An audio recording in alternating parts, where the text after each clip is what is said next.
क्या एक फिल्म सिर्फ मनोरंजन का साधन होती है या वह करोड़ों लोगों की सोच, भावनाओं और दृष्टिकोण को बदलने की शक्ति भी रखती है?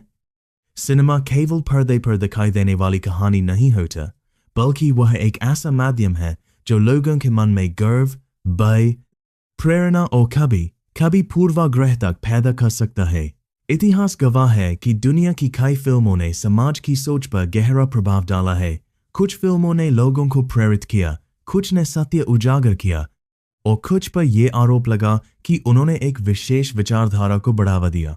इसी पृष्ठभूमि में आज हम बात कर रहे हैं कि एक ऐसी फिल्म जिसने रिलीज से पहले ही पूरे देश में चर्चा छेड़ दी है। क्या यह सिर्फ एक रोमांचक जासूसी थ्रिलर है या फिर एक ऐसी फिल्म है जो देशभक्ति और राजनीतिक भावनाओं को एक खास दिशा में प्रभावित करती है? आज की इस विस्तृत डॉक्यूमेंट्री में हम धुरंधर की कहानी, उसके पीछे की प्रेरणा, प्रोपेगेंडा की अवधारणा, विवादों और दर्शकों पर उसके संभावित प्रभाव को गहराई से समझेंगे।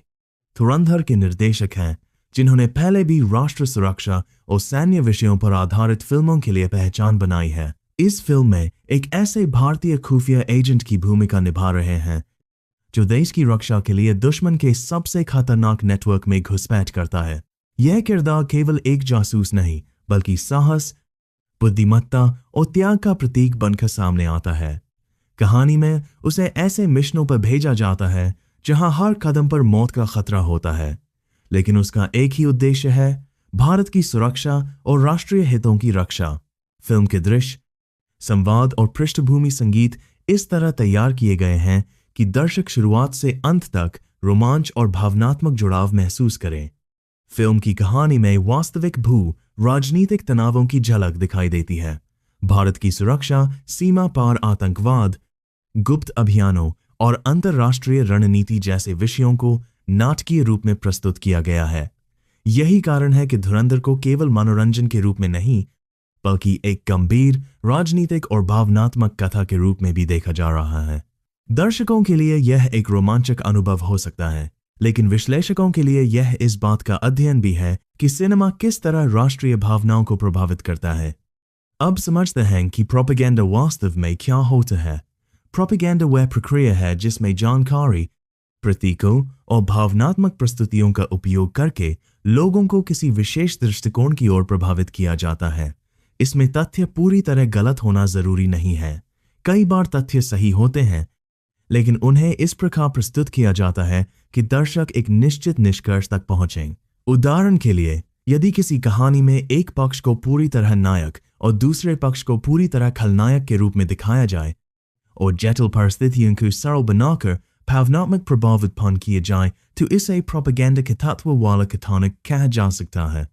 धुरंधर में भारतीय एजेंसियों को अत्यंत सक्षम, अनुशासित और राष्ट्रहित के प्रति समर्पित दिखाया गया है। मुख्य पात्र अपने परिवार, व्यक्तिगत जीवन और सुरक्षा तक को पीछे छोड़कर राष्ट्र के लिए काम करता है। उसकी संघर्षपूर्ण यात्रा दर्शकों के मन में सम्मान और प्रेरणा की भावना उत्पन्न करती है।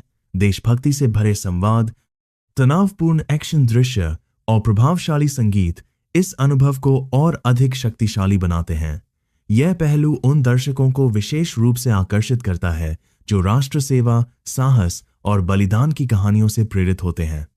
लेकिन हाँ, फिल्म की तरह धुरंधर को लेकर भी मतभेद हैं। कुछ आलोचकों का मानना है कि फिल्म में विरोधी पक्ष को अत्यधिक नकारात्मक रूप में प्रस्तुत किया गया है और राजनीतिक जटिलताओं को सरल अच्छे बनाम बुरे के रूप में दिखाया गया है। उनका तर्क है कि वास्तविक दुनिया में अंतर्राष्ट्रीय संबंध और सुरक्षा मुद्दे कहीं अधिक जटिल होते हैं। दूसरी ओर, फिल्म के समर्थकों का कहना है कि सिनेमा का उद्देश्य हर तथ्य को शाब्दिक रूप से प्रस्तुत करना नहीं, बल्कि एक प्रभावशाली कहानी के माध्यम से भावनात्मक और नाटकीय अनुभव देना होता है। फिल्मों की शक्ति को समझना अत्यंत महत्वपूर्ण है। एक प्रभावशाली फिल्म केवल मनोरंजन नहीं करती, बल्कि दर्शकों के मन में गहरी छाप छोड़ती है। शक्तिशाली दृश्य, भावनात्मक संगीत और प्रभावशाली संवाद मिलकर ऐसी अनुभूति पैदा करते हैं कि दर्शक कहानी को अपने अनुभव का हिस्सा मानने लगते हैं। यही कारण है कि फिल्मों के सामाजिक और राजनीतिक प्रभाव इतना व्यापक होता है, वह हमारी धारणाओं को मजबूत कर सकती है, नए प्रश्न खड़े कर सकती हैं और कभी कभी हमारी सोच की दिशा भी बदल सकती हैं। धुरंधर इस व्यापक चर्चा का एक आधुनिक उदाहरण है। ये फिल्म उन कहानियों की परंपरा को आगे बढ़ाती है जिनमें राष्ट्र सुरक्षा, खुफिया एजेंसियों और गुप्त अभियानों को सिनेमाई भव्यता के साथ प्रस्तुत किया जाता है। ऐसे विषय दर्शकों के भीतर गर्व और उत्साह उत्पन्न करते हैं, लेकिन साथ ही यह भी आवश्यक है कि हम कहानी और वास्तविकता के बीच अंतर को समझें। सिनेमा का प्रभाव शक्तिशाली होता है, इसलिए एक जागरूक दर्शक के रूप में हमें हर फिल्म को खुले मन और आलोचनात्मक दृष्टि से देखना चाहिए। तो आखिर निष्कर्ष क्या है? क्या धुरंधर एक महान देशभक्ति फिल्म है या एक प्रभावशाली प्रोपेगेंडा? इसका उत्तर एक ही वाक्य में नहीं दिया जा सकता। यदि आप इसे साहस, बलिदान और राष्ट्र प्रेम की कहानी के रूप में देखते हैं तो ये एक प्रेरणादायक और रोमांचक सिनेमाई अनुभव है। यदि आप इसे राजनीतिक दृष्टिकोण से देखते हैं तो इसमें ऐसे तत्व दिखाई दे सकते हैं जो दर्शकों की भावनाओं को विशेष रूप से प्रभावित करने के लिए रचे गए हैं। दोनों दृष्टिकोण अपने अपने स्थान पर उचित हो सकते हैं। एक बात निश्चित है, धुरंधर केवल एक फिल्म नहीं बल्कि एक विचार है। यह हमें ये सोचने पर मजबूर करती है कि सिनेमा कितनी गहराई से हमारी भावनाओं और मान्यताओं को प्रभावित कर सकता है। यह हमें यह भी याद दिलाती है कि हर कहानी के पीछे एक दृष्टिकोण होता है और हर दर्शक के पास उसे समझने का अपना तरीका होता है। अब अंतिम निर्णय आपके हाथ में है। क्या आप धुरंधर को राष्ट्रभक्ति की प्रेरक गाथा मानते हैं या एक ऐसी फिल्म जो भावनाओं और विचारों को दिशा देने की असाधारण क्षमता रखती है?